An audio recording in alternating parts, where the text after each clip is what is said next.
c'est un peu une journée particulière parce qu'on est jeudi et on prépare l'afterco, donc la soirée des GIA dans le Zénith. Donc on est à peu près 3500 personnes. Alors de cette ampleur-là, petit à petit, on monte à chaque fois en volume. Et à chaque fois, c'est une première, mais c'est toujours plus gros. Donc là, c'est quand même 6 mois de boulot à 3 personnes. Alors la soirée des GIA, c'est un moment de convivialité.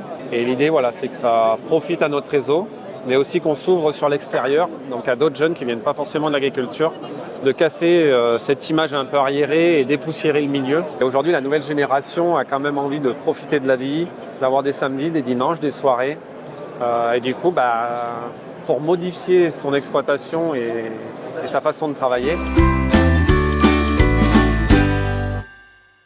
on a tous les rendez-vous politiques et puis on a aussi l'avancée de tous nos projets. Donc par exemple, on a déjà calé quelques projets pour 2024 et donc là on les présente aux partenaires. On a nos partenaires historiques, c'est-à-dire qui ont été créés par les agriculteurs et qui sont gouvernés par des agriculteurs. Et après on a les partenaires d'entreprises, on va dire privées, qui peuvent être autres. Ça peut être sur les énergies renouvelables, ça peut être sur apprendre à négocier ses céréales par exemple. Ça peut être pour de l'événementiel, ça peut être pour des réunions, ça peut être pour des formations, ça peut être pour des besoins logistiques.